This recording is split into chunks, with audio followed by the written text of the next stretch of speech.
like I said, today's class is going to be on statistics. And under these statistics, so let's start again. I said statistics is a science that deals with collecting, tabulating, summarizing, presenting, analyzing, and interpreting of data in order to make a reliable conclusion. Are you there? Now, we now broke down statistics from this definition into two. One, we have what they call the descriptive statistics, and the second is the inferential statistics. Are you there? Now, we are going to start solving questions that relate to what I am saying now, because it's going to be strictly teaching and solving, strictly past questions or any exam likely questions. Now, under these descriptive statistics, you can easily define it from this demonstration I've given you above. I can say descriptive statistics simply means collecting, tabulating, and presenting of what? Of data. Right there. So you will see it in your question. They will say, what kind of statistics? Right there. What kind of statistics deals with collecting, presenting, tabulating of what? Of data. That kind of statistics is known as what? It's known as descriptive what? Statistics. You get? You see it there in your past question.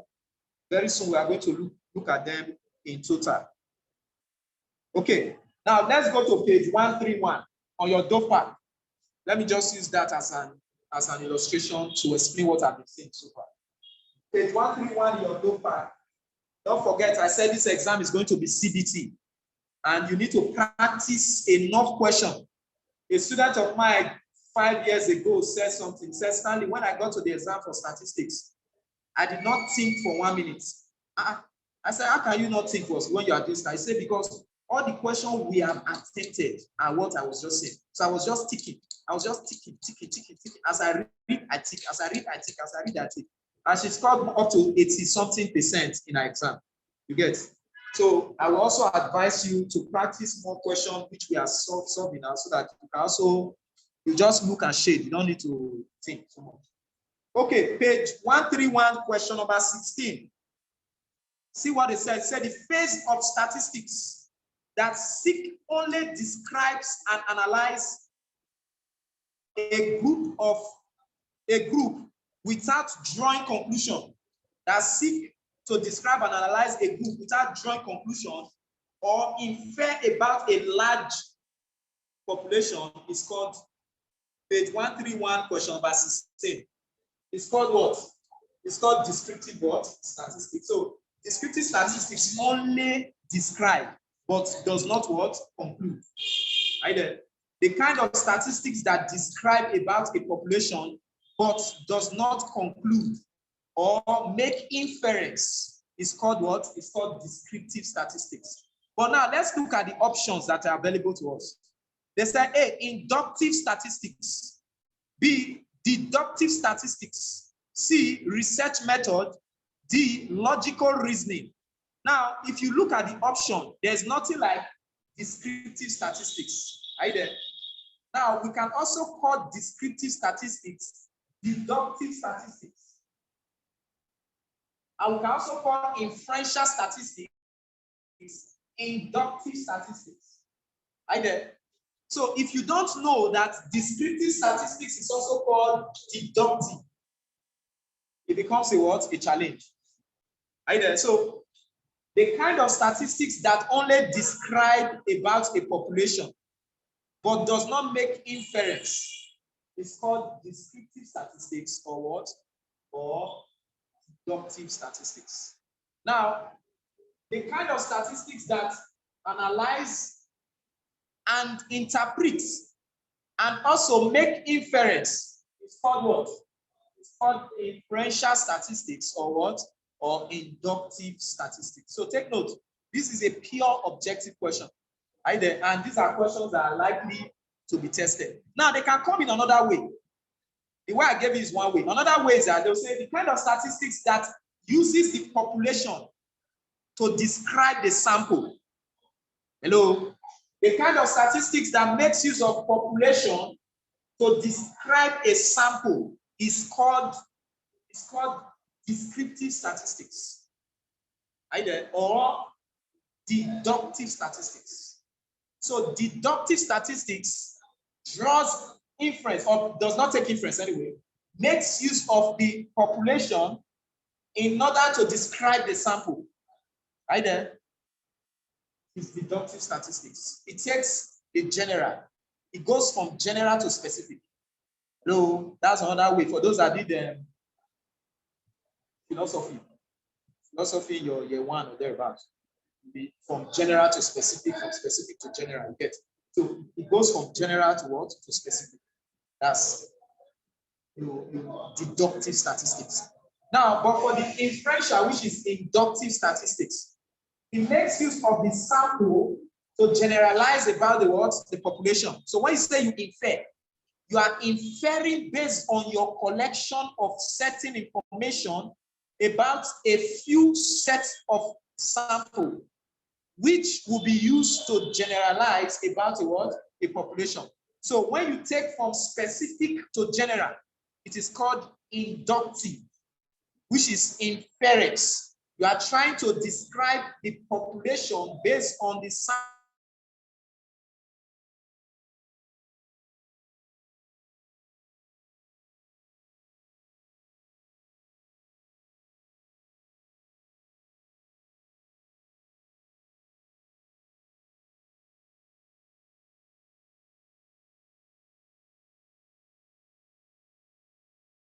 Sample that you have collected.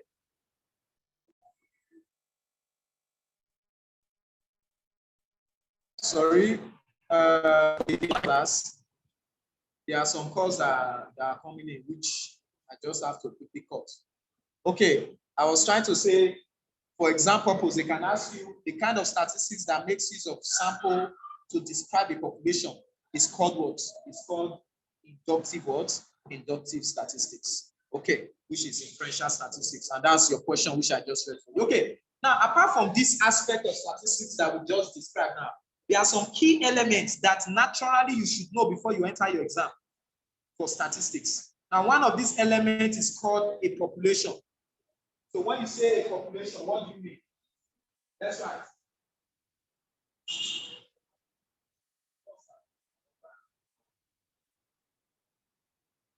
When you say population, what do you mean? Either a population is the entire universe. Is the entire universe of the researcher's interest. Either the entire universe that you are trying to study is called the population.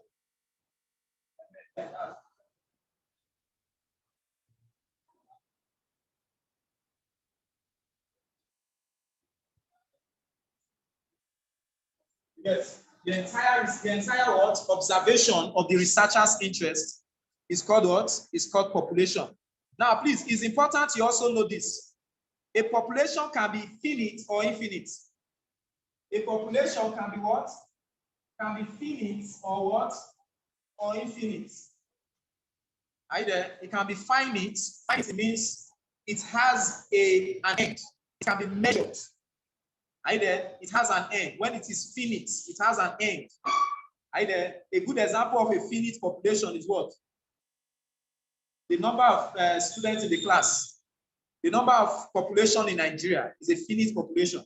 Either the students in the class is a finite. We know you can count from 1 to the end. But when you say an infinite population, it's a kind of population that you cannot assign the end. Am I making sense here? You cannot say this is the number. A good example is the number of sand. I use the word sand. The number of sand in the floor, the number of birds in the sky, they are infinite. You cannot ascertain this is the beginning and this is the what? The end. Either. So it's important you note that. And there are possible exam questions that can be tested on this aspect of the population that is either finite or infinite. Let me see if I can picture anyone here. Otherwise, maybe during the course of the class, I can see it. Okay.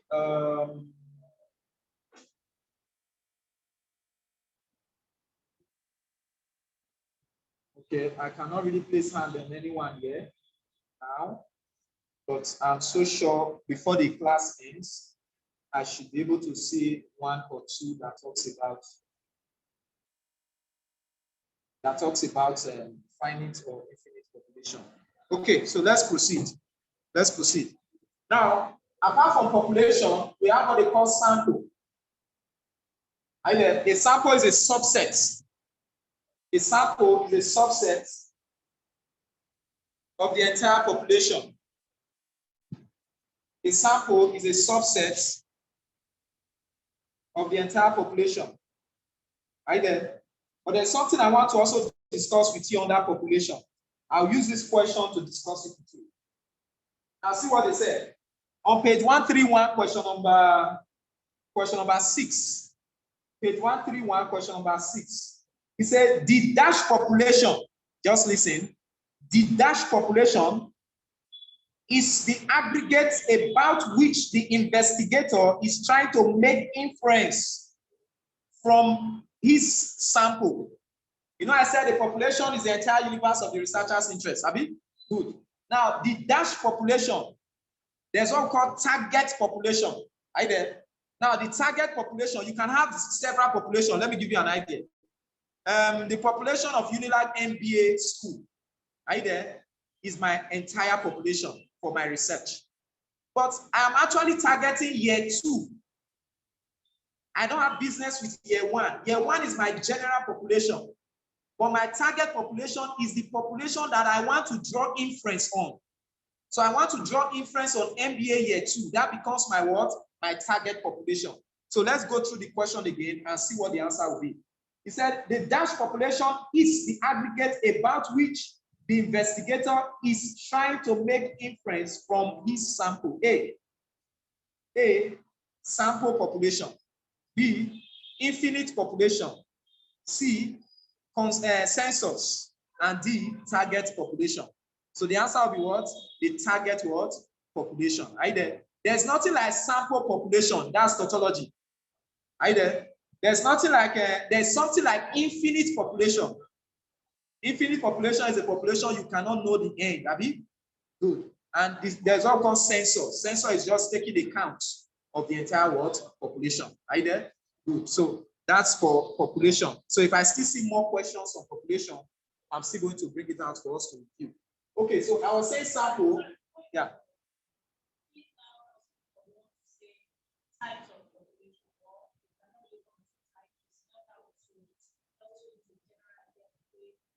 Yes, yes. Okay, somebody is trying to say, can we say we have types of population? Well, you know, there's one between types and kind. I hope you know. There's one between types and the kind. So I would prefer you say kind of population rather than types of population. You get? We have kind of population, we have infinite, we have finite. Right there. And we also have another, okay, we can still call this one, and we can now say another type of population, which is the target population and the general population. Right there. The kind of population can be finite or infinite. Then the type that I think you are talking about will now be target population and the general population. So the whole of MBA students are my general population, but my target population is MBA year 2 students. But inside that MBA year 2 student, I don't need to collect all of them. I will now need to take a sample from it. Am I making sense there? So that sample, no, that sample is not the target. The target is the whole of MBA year 2. That's the target. The general is the entire MBA students. The subset of that target is now the sample. Am I making sense there? Yeah. Yes. Year 2 is the target. Christabel, 1 minute, 1 minute. Somebody is asking a question here. Yeah.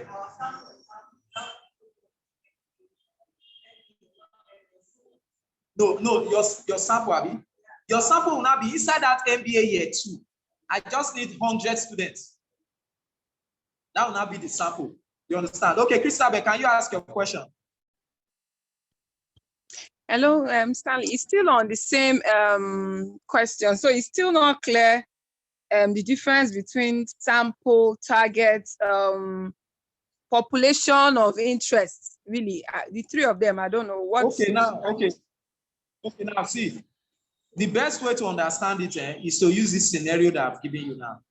Okay. The whole of MBA school, MBA students. Please, can you mute? Good. The whole of MBA students is my general population of interest. Now, in my study, I don't need the whole of MBA students. I now have to streamline that general to a target. So I'm only targeting year 2 MBA students. Why? Because they have done exam before, they have experience. Are you getting my point? That is now the target population. Now, from this target population, I cannot just make conclusion because there are too many. I need to now take a subset of this population, which is I just need 100 year 2 students. So that 100 year 2 students are my sample. That is why this question on page 131, question number 6 says, the dash population is the aggregate about which the investigator is trying to make inference from his sample. Am I making sense there? So the sample will be taken from the target population. And the target population will be drawn from the general population. Christabel, are we good? Very clear. Thank you. Okay, thank you. So we can then move on. So I was talking about sample. I said a sample is a subset of the entire population, you get, which we have talked about now. And there's need for us to also understand that if your sample is wrong, your decision can be wrong. I hope you know. Or your generalization can be wrong. Instead of taking year 2 student, you went to be collecting year 1 student. Obviously, your recommendation or your conclusion becomes what? Becomes wrong. Another thing I want us to study here is let's look at data. Let's look at data. And I told you last class when I was teaching you that data can be quantitative, or it can be what? Or it can be qualitative. Are you there? It can be quantitative. When you say data is quantitative, you are looking at numerical. It has figure, values. When you say it can be qualitative, it does not have values. It is non-numerical. So when you say data is quantitative, you can further break it down into discrete data and continuous data. You can further break it down into discrete data and what? And continuous data. When you say the data is qualitative, you can break it down into cardinal or categorical, sorry. And you can break it down into ordinal. Can you all see there?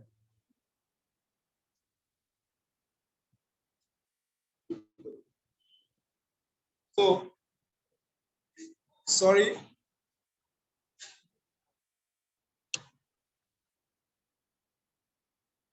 So I said for the qualitative, you break it down into ordinal and categorical. So what you need to know here are the key points, because we are going to be tested. Yeah, we are going to be tested. There will be 2-3 questions from this space, whether we like it or not.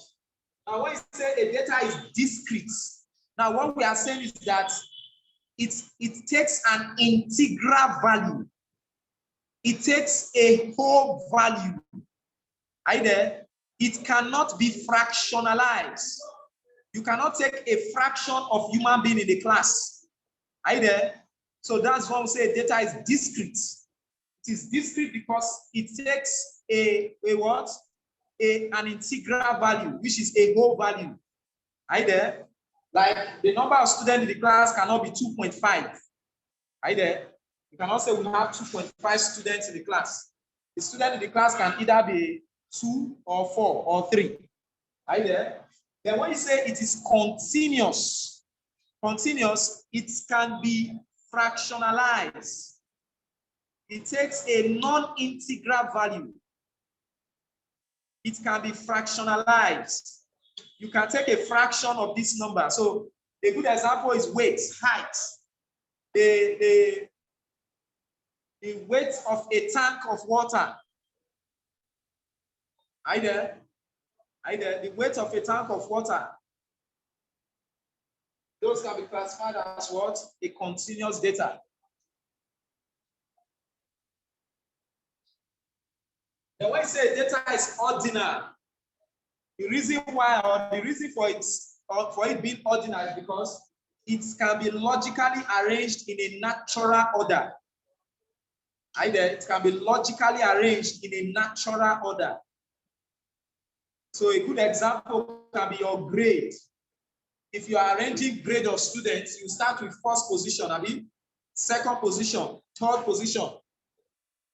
So logically, everybody will prefer first position to what? To fourth position. Are we together like this?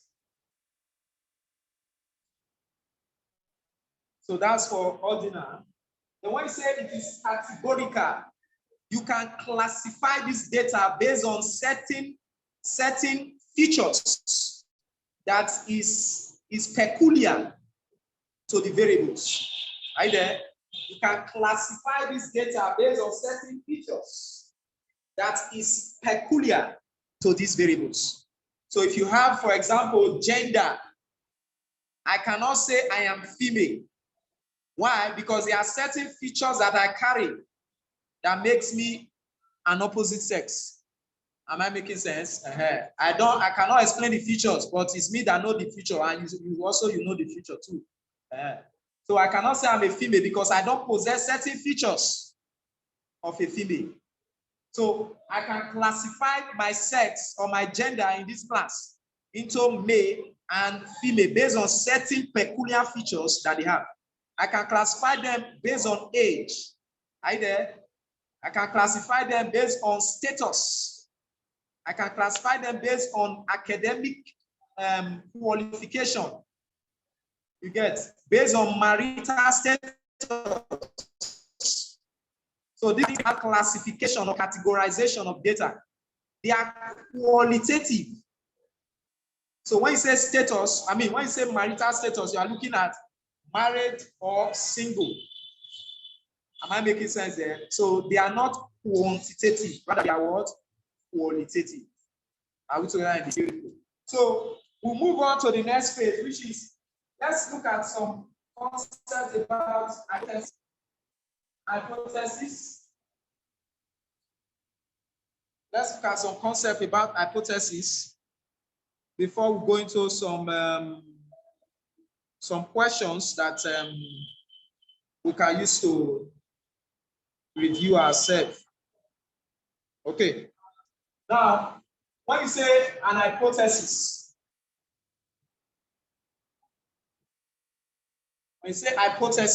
what do we mean? Now, hypothesis is a tentative statement. Either is a tentative statement that shows the relationship between two variables.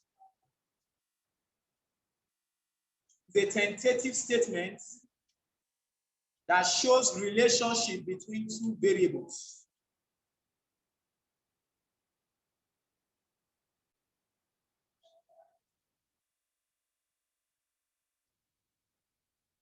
Right there. Now, there are two types of hypotheses here. We have the null hypothesis and we have the alternate hypothesis. Alternative hypothesis. There are two kinds of hypotheses here. We have the null and the what? And the alternative hypothesis.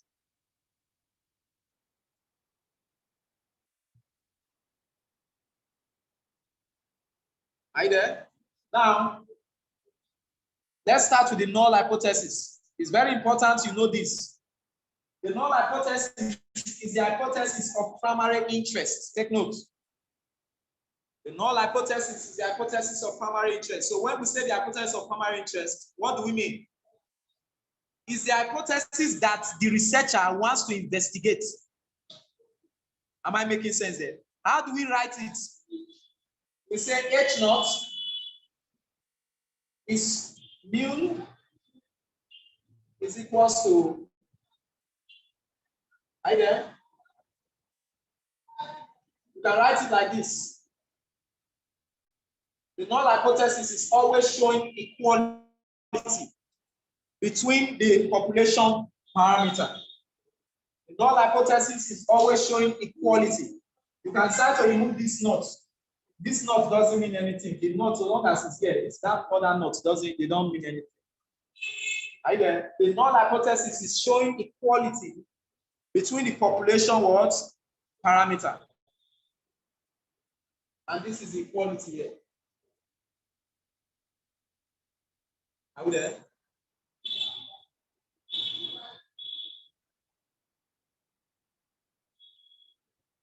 It shows equality. So when we are doing research, for example, I will go the other way of explaining this whole thing to you. So take note, the null hypothesis is the hypothesis of primary interest, and it shows equality between the population parameter. So before I proceed, I need to explain two things to you so that I'll be making sense as we proceed. There's what we call parameter and statistic. Take note. There's what we call parameter and there's what we call statistic.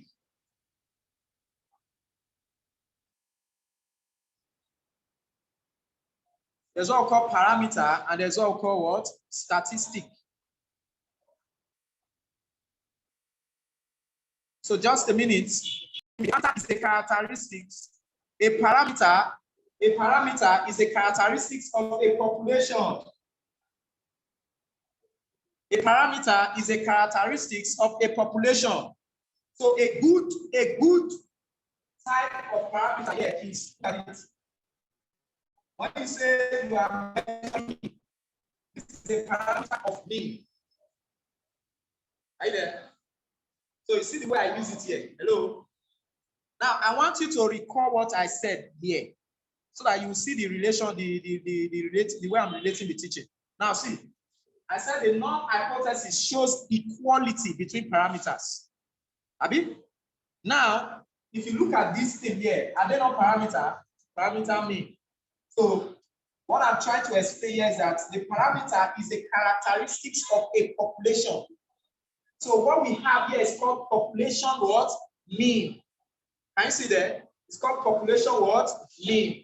There's what we call population variance, which is this. And there's what we call population standard what? Deviation, which is this. So take note, you are going to see this in your exams. Are we there? You are going to see it in your exam. I can bet you. Now, for statistic. Now, this is statistic, not with SO. Take note. There's the one with plural, there's the one with singular.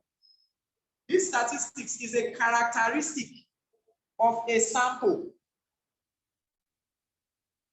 The characteristic of a what? Of a sample.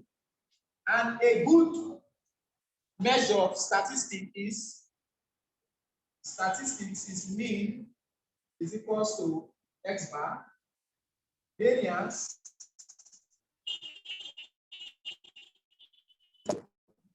can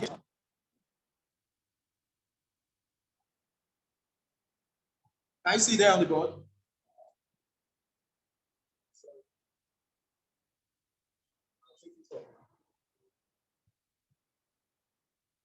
So you should be able to differentiate between these two measures. There's no differentiate between these two measures. Now look at question 1 on page 131. Question 1. Listen carefully. It says, we observe dash. We observe dash in order to know dash. We observe statistics in order to know sample. B, we observe sample in order to know statistics. C, we observe sample in order to know population. D, we observe population in order to know sample. So what's the answer? Physical and online. What's the answer? If you know it's online, you can raise up your hand. Okay, somebody said we observe statistics in order to know sample.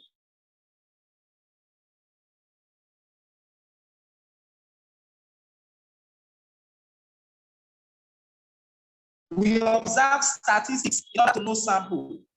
We observe sample in order to know statistics. Yeah, Christabel, speak. Christabel, speak. You've already answered now. Eh? You've answered, no need.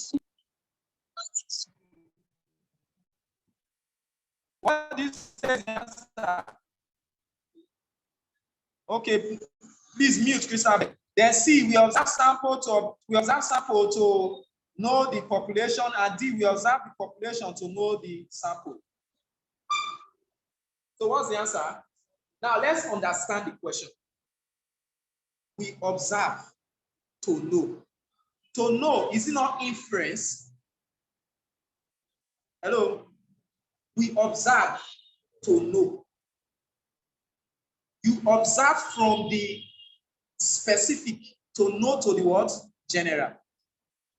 Hello, am I making sense there? We observe from the specific, because see, you cannot observe the general. It's not possible. So you observe the sample in order to know the what? The population. So by the word know is to infer. You are not knowing the statistics. No. Observation means that I want to observe MBA year 2 students. I want to observe few set of MBA those students in order to know the entire MBA students. Am I making sense there? You only observe, Ross. You can only observe a sample. You cannot observe the entire population because you cannot reach them. Am I making sense? Then, if you observe the sample, why are you observing it? In order to know what?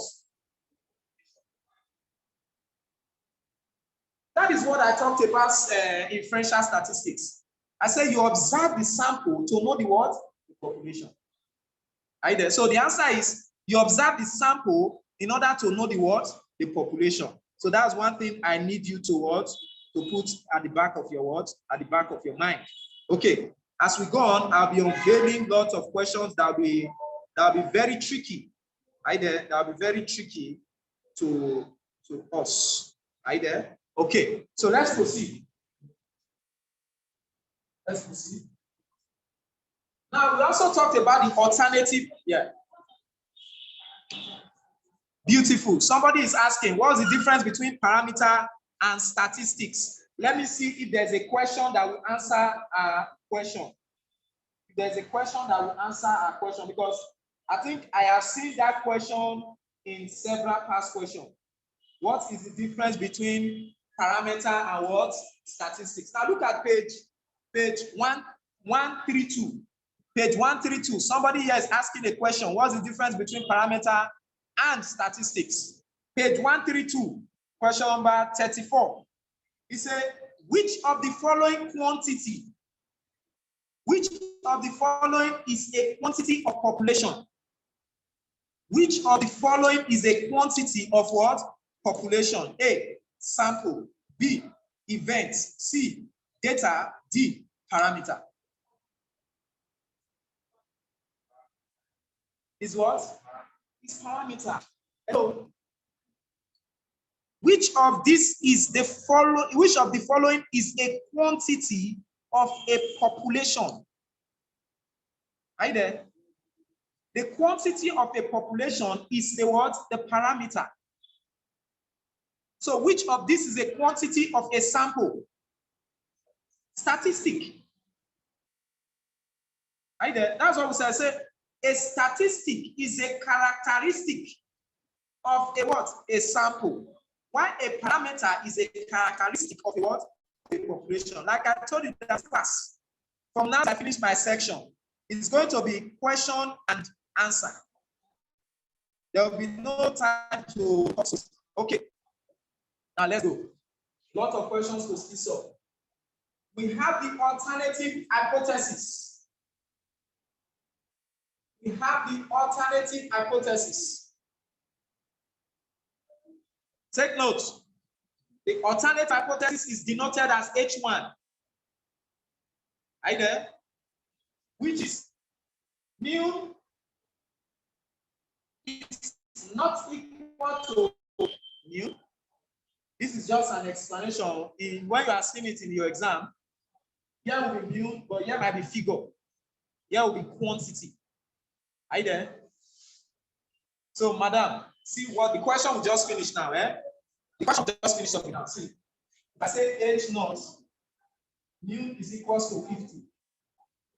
Madam, what is this 50? What would we call this 50?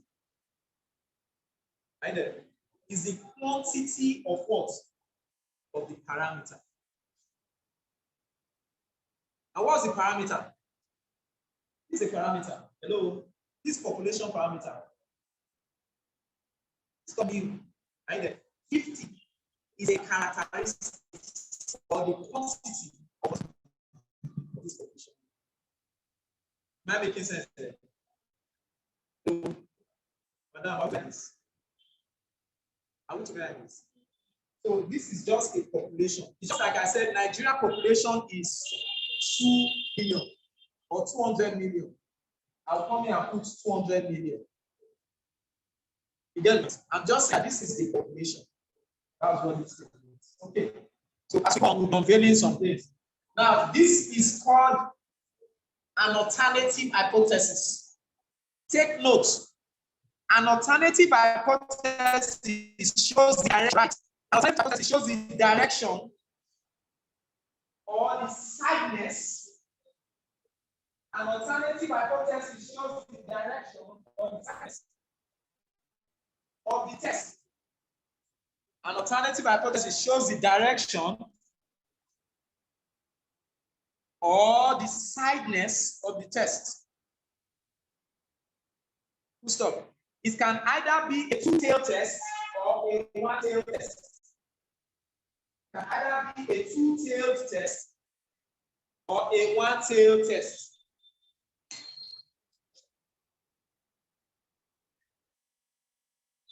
Are you there? So see where your example comes. Listen, you must listen carefully. This is where your example. How would you know a two-tailed test? And how would you know a one-tailed test? A two-tailed or a one-tailed test can be known from this set of hypothesis. Okay. From this statement, oh, look up. This is already a two-tailed what? Test. How do I know it's a two-tailed test? Because I said it is not equal to what? Mu. If it is not equal to mu, it can be greater than or it can be what? Less than mu. Are you there? It is not equal. If something is not equal, it can either be greater than or it can be what? Less than. So in that case, how would I demonstrate it graphically? Using the I can demonstrate it as this.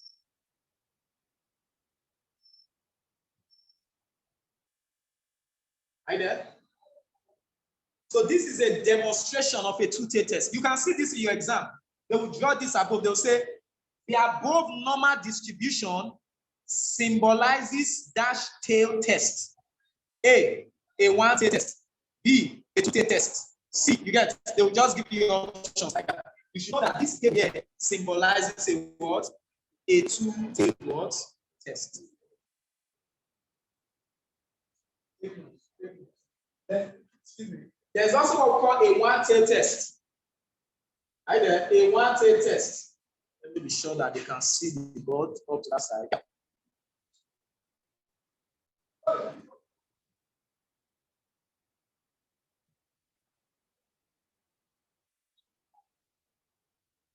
So in this case, this is a one-tailed test. The target will be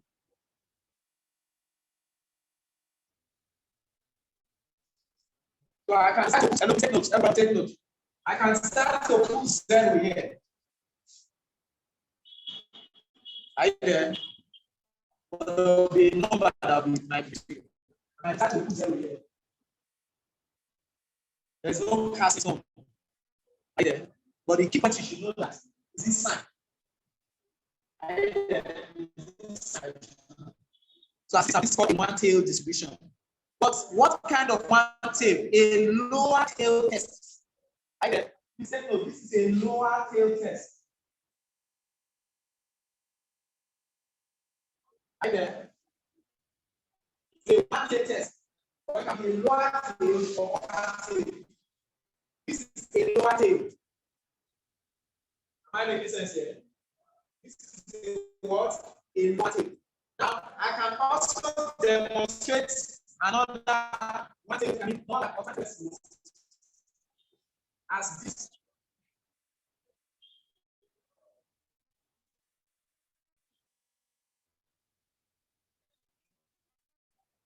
So what does this mean? Upper-tailed test. Are you there? Upper-tailed test. It's something I want to show you. It's something I want to show you. So now you can start getting used to basic concepts in statistics. At least I'm not just showing you guys to read that in your notes. I'm showing you guys to start reading. Okay, we've not been hearing you. It's been breaking. Not been hearing you. It's been breaking. Okay, where did you stop? Where did you stop hearing? Okay, when you are from the two-tailed, as in when you started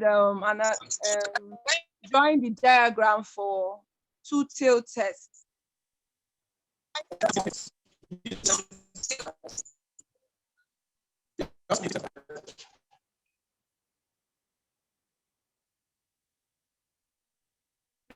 So that I can summarize. Okay, but it's still the same thing now. So even if you start explaining, it's still the same thing. Because it's the same thing because you are not muting. Don't worry, let me know for switch to mute. I will mute. Now, okay, I've muted them now. Sometimes you don't hear me because some people are not muting. You get, so nobody can unmute again now. Now, I will quickly summarize what I said so that those that didn't get it from that two-tail will quickly just get it now.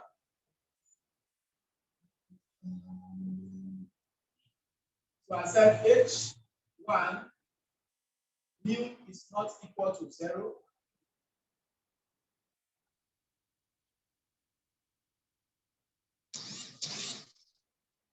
As H1 mu is greater than 0.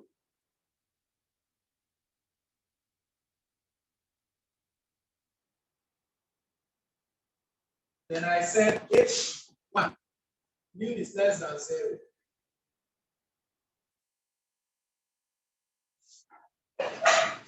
Okay, so this will help me to move to the next stage. So this is a two-tail test that has lower and upper class, or you can say lower and upper tailed. This is a one-tail test, but in this case, it is upper tailed. Are you there? It's a one-tail test. And this is another one-tail test. In this case, this is what? A lower tail. Are you there? Can we all see that? Now, there's something I said I want to tell you, I want you to note. They can ask you, the shaded portion of this two-tail test is called dash. What is the shaded dotted portion? The dotted portion of this two-tail test is called the confidence level.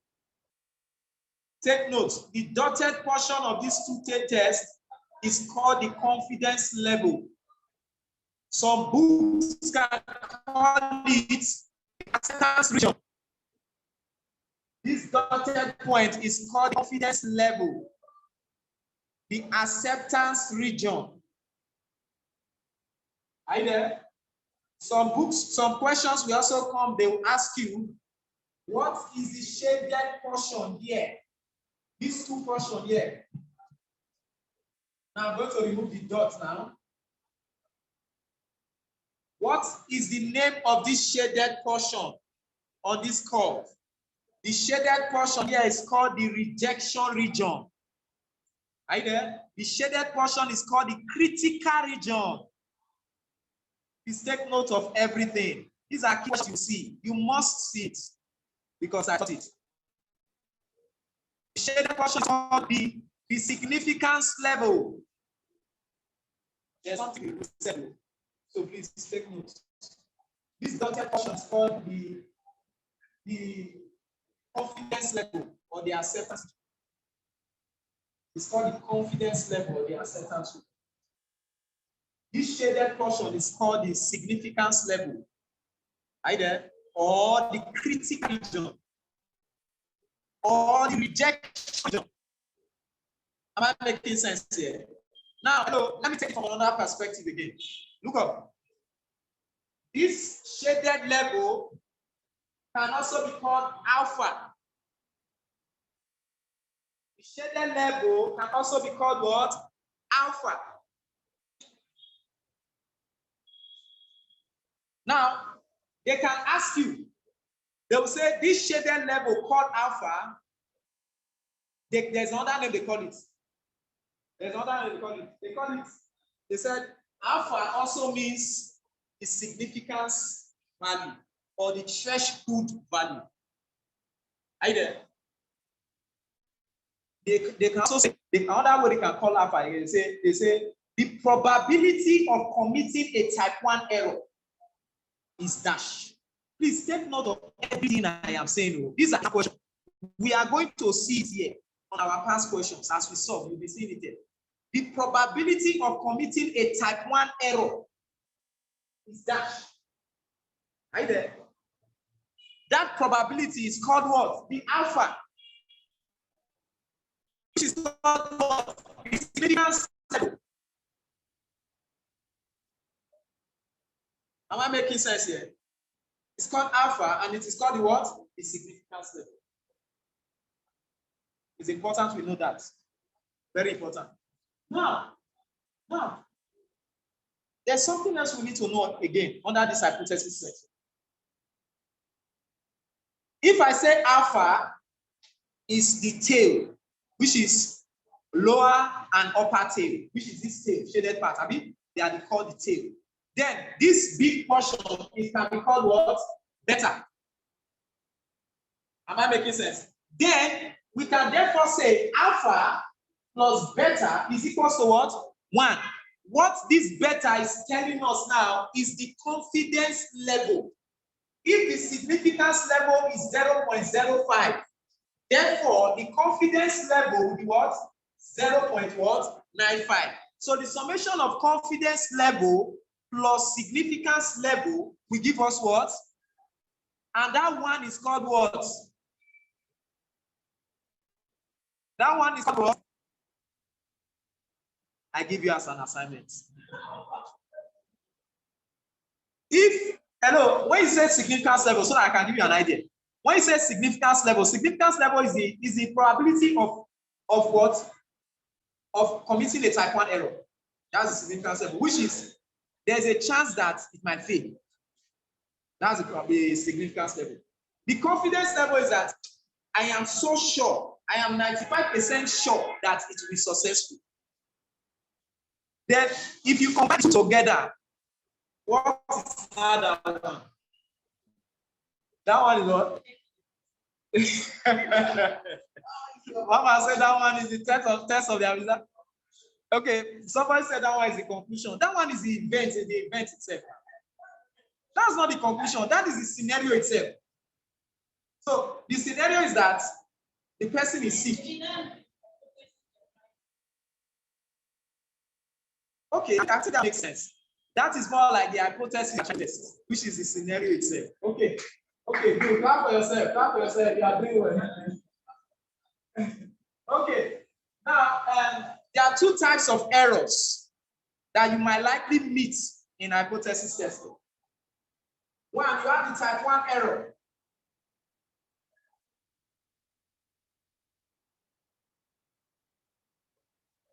And 2, you have the type 2 error.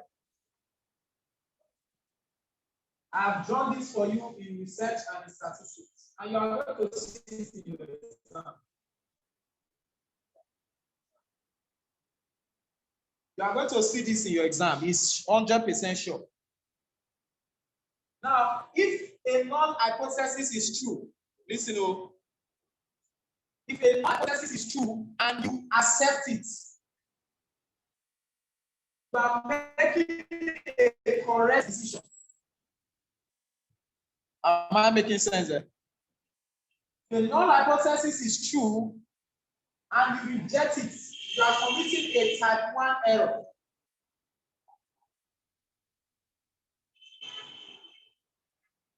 If a null hypothesis is false and you accept it, you are committing a type 2 error. If a null hypothesis is false and you reject it, you are making a what? A correct decision. So when they say a type 1 error, let's see. Take that down, then let's look at question.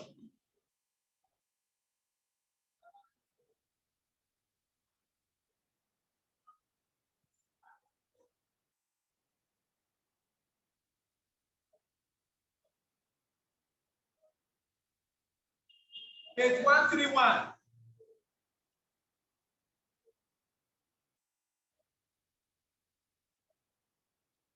Look at page 131, question number 4. If the sample leads the researcher, listen, if the sample leads the researcher to reject the null hypothesis, when it is true, to reject the null hypothesis when it is true, he said type 2 error, error of omission, D, hypothesis error. Why? Because a true hypothesis is what is rejected. So please, you have to be careful. Don't rush. That's why I always use this to demonstrate. I don't say it like that. With this, I will like, okay, true, it's true, accepted, correct? It's true, rejected. They can change it for the process, it's true, and it was accepted. So people go and put in error. They are used to error. You understand? So if it is true, the word is a correct decision.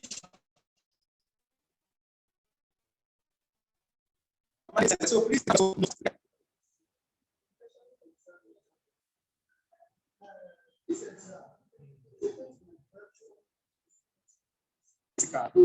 Now somebody is asking for time. Somebody is asking if this question is going to be virtual or physical. Now I am 95% confidence that the exam will be virtual for this course. I believe I've answered your question. So go and look for the significance level and the go and look for a significance level and go and conclude by yourself. But I'm 95% confident that this exam, this particular topic might be virtual, because before now, you guys are doing it online. This particular course, sorry, topic, yeah. No. This particular course will be online, because before now, you guys are already doing CBT for this course. You go and gather in this, which is Unilag DLI Computer Center. So they will post some info to DLI or some info to center. Then once you just click your system, your question, 60 questions will come up. Yeah, so they can just say, okay, since they're already doing this thing online, let them just program your math number to a question, which they are already doing. Because the undergraduates, we learned that it's going to be virtual. Yes, yeah, exam will be online. So they can bring.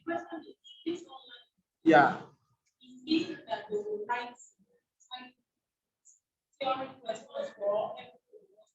I think they will program them to be multiple choice. But some lecturers are also saying, sorry, I think I need to pause my, we are just enjoying our conversation. Okay. We were trying to talk about how the exam will look like. And then for now, I think the exam is going to be virtual, but we pray that some courses will not be virtual. But from the look of things, it might be virtual. So just prepare any ITs you are not worse off. Are you there? Good. Okay. So from here, we can move. We talked about the test of hypothesis. I mean, the various errors that I like to call that hypothesis what testing. Let's see some questions.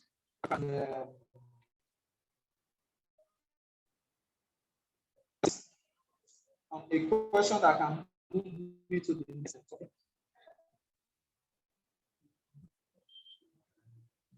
Okay, I don't think there's a question. Okay, let's see a question here. Let's write correlation and regression. There's a question. Okay, Christabel, you want to say something? Speak. Wait, let me unmute you so that you can speak. Okay, speak. It's breaking again. What's causing it? Okay, it won't break again now. Don't worry, it won't break again. Okay, unmute. Unmute and lower your hands. Let me see the person that is also raising his hand. Unmute and lower. Okay. Okay, it won't break. If it's breaking again, just send a message. You don't need to raise your hand. Just send a message. I'll read it here. Okay, now let's go to correlation and regression. Correlation and regression. Now there's a question here on page 132 that says the linear association. The linear association between two variables is called A, linear equation, B, correlation, C, regression, D, variation. The linear association between two variables is called correlation.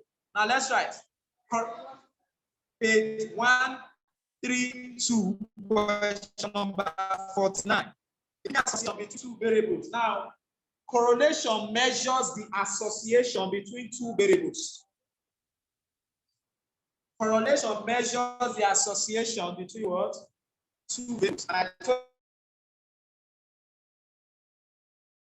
you last class that regression measures what? The causality. Measures causality, which is cause and effect. Regression measures causality, which is cause and what? An effect relationship, which is cause and effect relationship between two or more variables. Between two or more what? Variables. Okay. Okay. Now, before I go in details, let me read the question for you guys. On your textbook, just listen to the question. It's something I've also taught. The maximum probability of committing a type 1 error. Your test page, question number 16.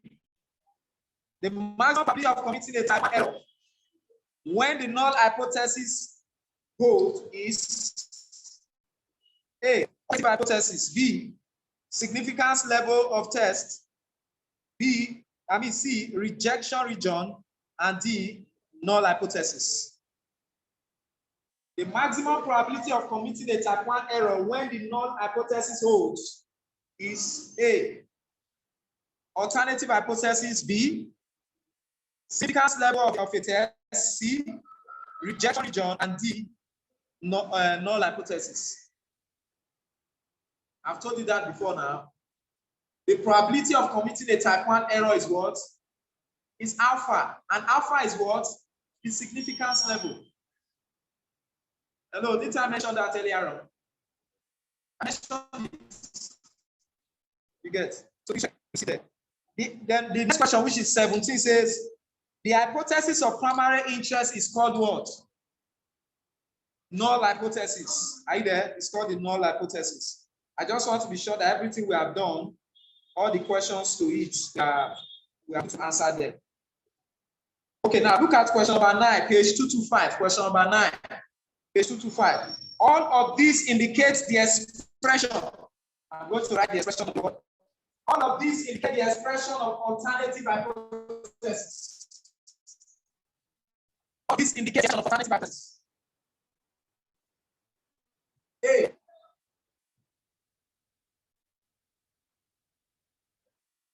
B.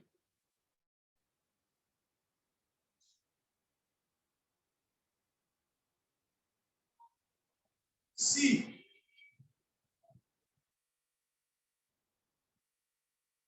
D.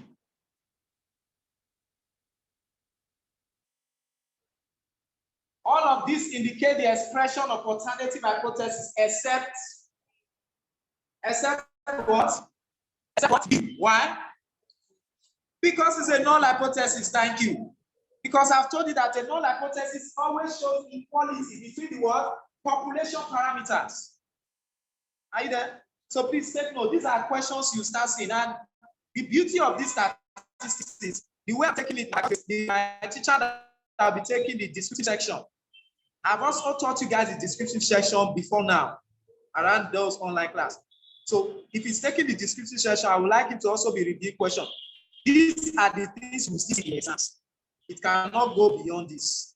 You get? So we move on to regression and correlation. I'm going to define what it means into you. Now let's look at correlation. There are two types of measures of correlation that we are going to discuss. Actually, there are more than two, but we are going to consider only two. There are two types of measure of correlation. One, you have the Spearman rank, and two, you have the Pearson.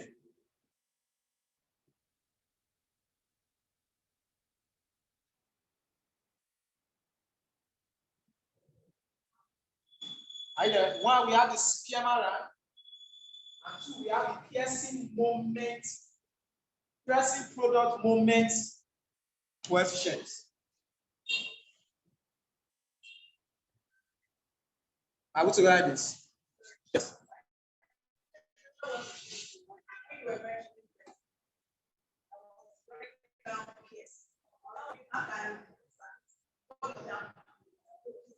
Okay.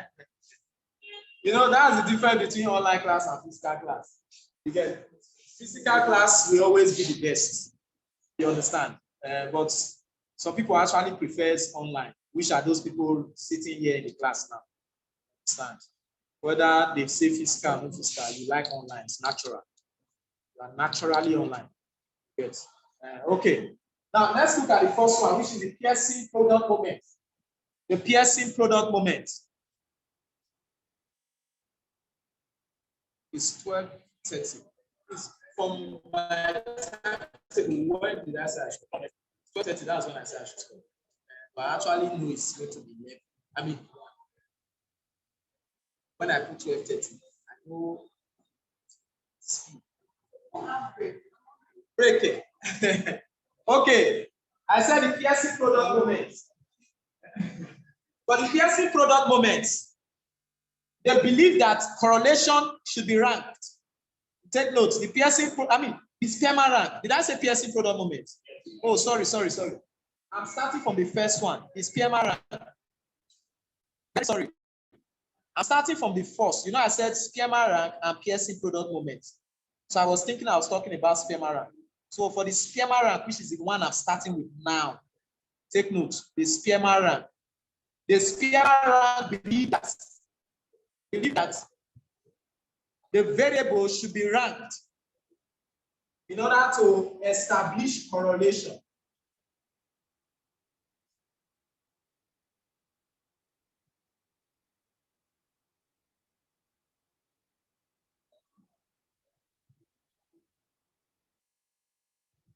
So this is the formula they gave us. So you can take that formula down.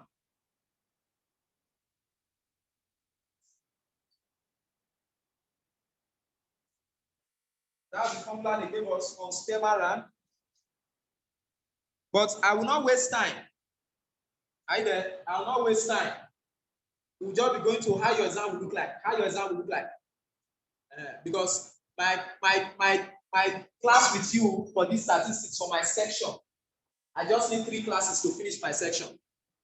Either once I finish now, my next class with you, I finish again. My next class with you, I finish differential statistics. You get? My other teacher, I will also let him know straight to the point how it will be like in the exam. You get? So by the time you finish, you already have your exam solution notes. Am I making sense here? Good. Yes, thank you. As the way I just started it. Okay, now please take note. This is 6. This is the coefficient of correlation of XY. This is 1. This is 6. Yeah, this is 6. This is summation T equal to 1 to N. That is, you are going to sum from period 1 to period N. This is the difference between rank. The square of the difference between ranks. Take note. In short, they can even ask you, hello, a very cheap question. Given the above formula, what is the meaning of D square? Are you there? So the D square is the difference, the square of the difference of ranks. Are you there? So take note. Then N is the observation. N square, like we all see there, square and the rest. Now this is how your exam will come. They'll give you something like this. They'll say arrow X, arrow Y, 2, 2, 3, 5, 1. 1, 3, 4. 1, 2, 3, 4. They'll give you something like this. Hello. Look up. They'll give you something like this. They'll say, calculate the coefficient of correlation. They will not tell you whether it is Spearman rank or Pearson. They expect you to know that because they have done arrow X and arrow Y, you are supposed to come and do the difference. And what's the difference in this rank? 2 minus 1, 1. This minus this, 0. This minus this, 0. This minus this, minus what? 4. Are you there? So what is the square of the difference? 1, 0, 0. The square of this will be what? 16. Abi? So what is the sum of this square? Is what? 17. So impose this into the formula, which is 1 into 6 times what?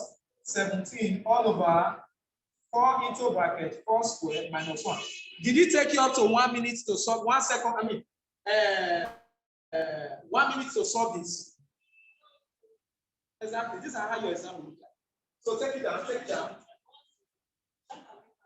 We're finding the coefficient of correlation of X and Y. Correlation using the Spearman rank approach. So I want you to take this, and I'm going to give you one classwork now. Correlation. This is the question. They will give you a question like, say, calculate the coefficient of correlation. Are you there? This is how your exam will look like. Then this is another question as a classwork. N is equals to 6. Summation D square is equals to 16. Calculate arrow. Calculate correlation. Coefficients. Okay, do this for me. I'm going to give you just few. Hello, what's this answer? The answer here.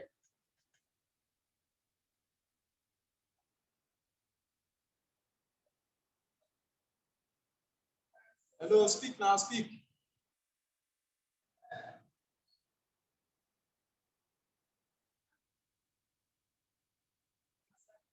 .7. Wait, these people online, are you people with me at all? Okay, what's the answer to this classwork? The first one. This first one.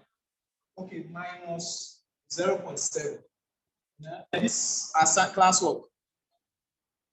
Minus 0.5.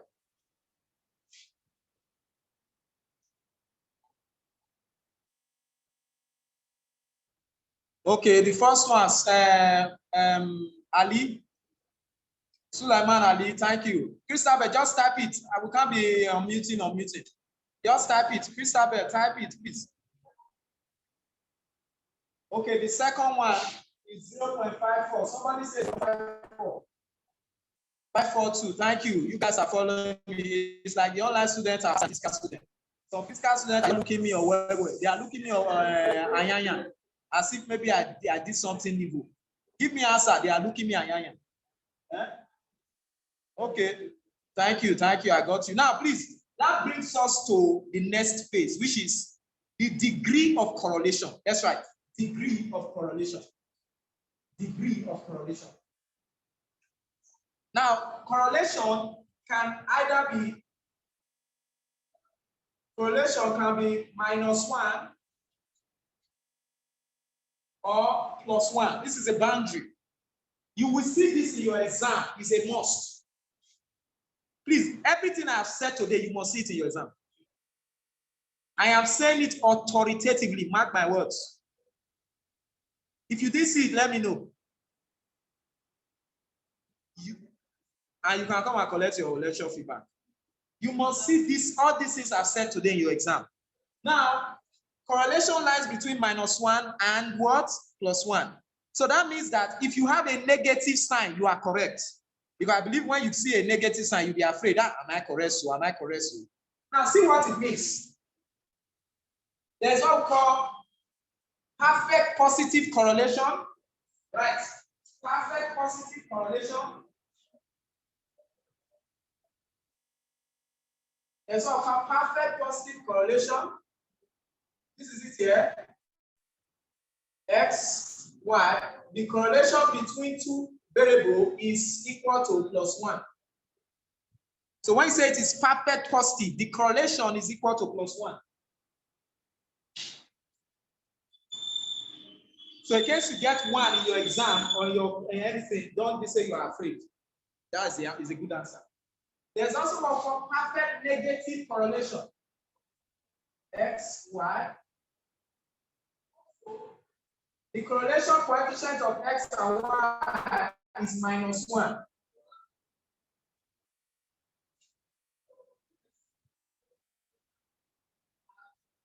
There's also what we call strongly positive correlation.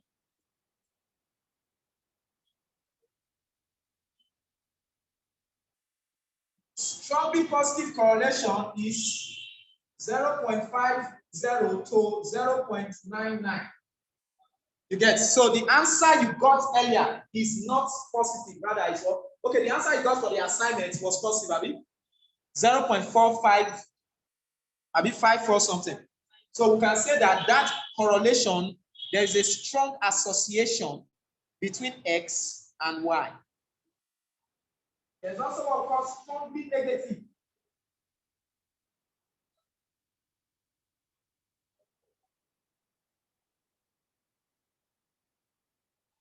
Minus.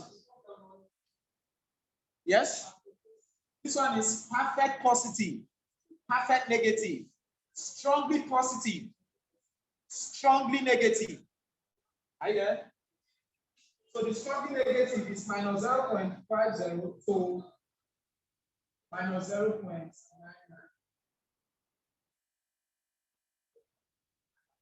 It ranges like this. Then there's also what we call weakly positive. Weakly. Blessing, speak. Blessing, speak.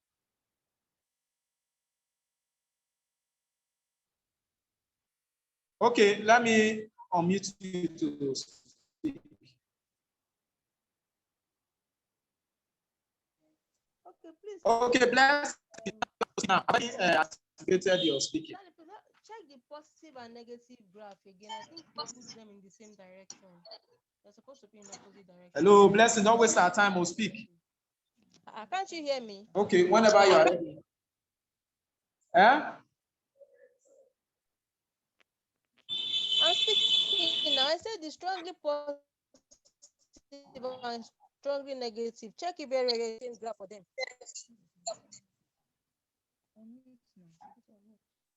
Okay, so I should check strongly positive and strongly negative. The graphs are facing the same place. One is supposed to be. Okay.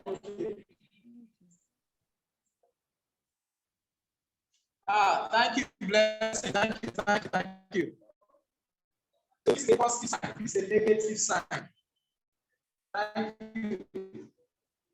Let's appreciate. Okay, now we have what they call weekly positive and weekly negative. Weekly positive, our correlation can be less than 50%. Let me just so that we won't waste time. Can be less than 0.5. Are you there? So that I won't waste time. Anything less than 0.5 is weekly positive. The weekly negative, arrow XY is less than minus 0.50. Are you there? Is weekly. Then lastly, we have what they call zero correlation. Zero correlation. Like I said, I have 3 classes to finish inferential statistics, and this is the first class. The last one is zero correlation. Zero correlation is trying to say that the correlation between X and Y is 0. That is, there is no association between X and Y. There's no association between X and Y.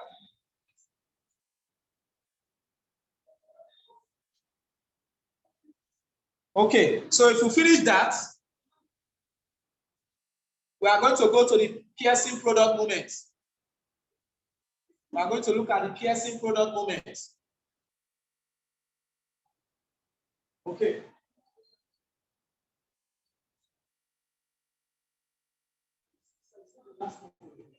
Zero correlation.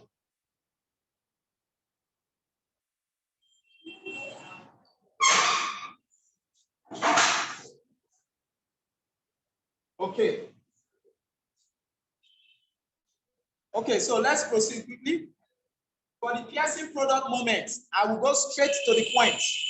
No time to beat around the bush. For the Pearson product moment, there is a formula that you must know for you to be able to what? Solve any question of Pearson product. Are you there?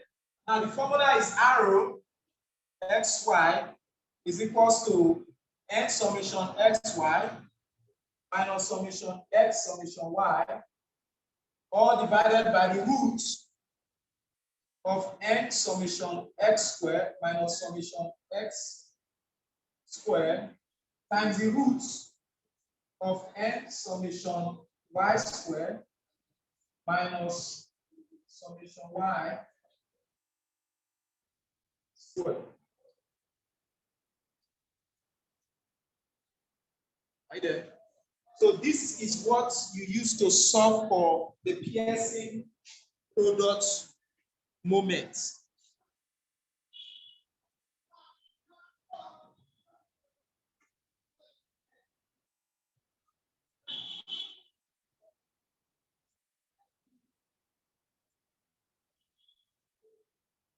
Right there.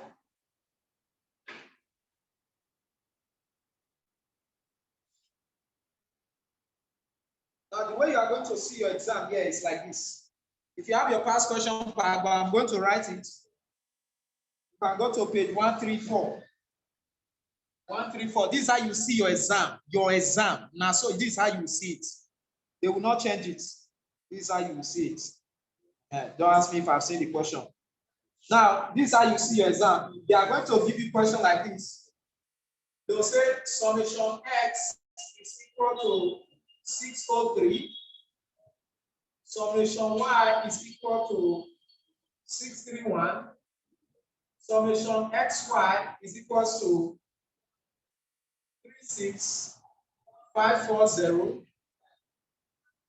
Summation x squared is equal to 37169. Summation y squared is equal to 39311. And n is equal to 11. Are you there? Can we all see there? Okay, let me just adjust the camera a bit so that.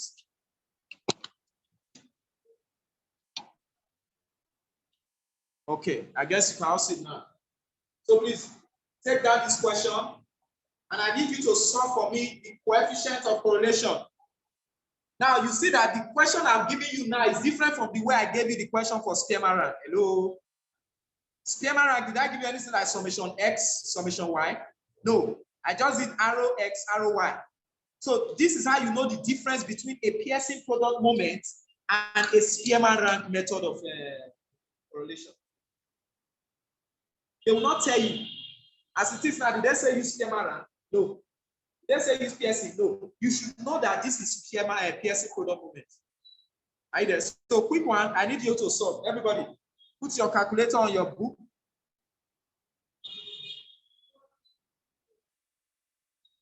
Sharp, sharp, sharp, sharp. Everybody, your hands on your deck now.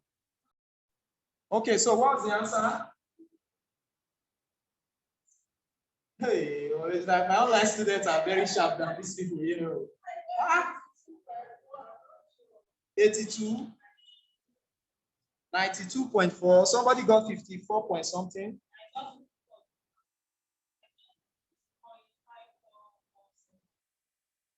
Okay. 0.5447. Good. That's option number C. So please, this is what they are testing you here. For those that attempted the question, thank you so much. This is what they are testing you here. The ability to remember the formula one and the ability to know how to quickly get answers. See, you must go back home and practice this. Either go back home and practice so that your speed towards pressing calculator will be very high. The honest truth is this: if you don't practice for this exam, you will not get an A. You'll be seeing maybe that kind of C or D. And you cannot be in this class and say you are programming yourself for a C or a D. You understand? So please, practice often so that you can know what to press your calculator and get your answer. You'll be sure of it. You understand?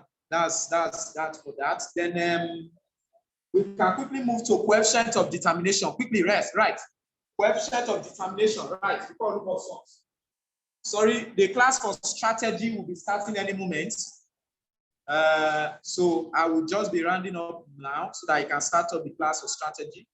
But let's quickly write coefficient of determination, right? The coefficient of determination is also called arrow square. The coefficient of determination is also called arrow square. It's also called arrow square. And it measures the variation in y. It measures the variation is in y. It measures the variation in y. This y here means the dependent variable. The y here means the dependent variable. It measures the variation in y, which is the dependent variable. As a result of the variation, it measures the variation in y as a result of the changes in the independent variable x. As a result of the changes in the independent variable x. Nobody will ask you to define it in your exam. What they will ask you is how to calculate it. Now see, in order to calculate arrow square, look up everybody. In order to calculate arrow square, you know what we calculate here is arrow. I mean, this thing here is arrow. You can put arrow xy. This thing here is arrow. It's just for you to take the square of this arrow to get arrow square. This arrow, this small letter arrow here is called correlation. This big letter arrow is called coefficient of determination. How do we get coefficient of determination? Is the coefficient of correlation square. So what we will do here is to say 0.5447 square. And that will give us what? What's the answer? What's the answer? 0.555447 square. What's the answer? It's like this is my physical class. You people just came with phone alone, no calculator. Hey. Online, give me the answer quickly. Give me the answer now fast. Good. 0.2. Good. 0.2966. 0.2966. Now it's obvious that the people that are seated in the physical class are the people that never give me answer in the online when they were doing online. Now I've been able to separate them. Okay, thank you so much for today's class. My next class, I'll go to regression analysis, where we'll be moving gradually to the end of this class. God bless you, and I'll see you again by God's grace tomorrow on this same regression.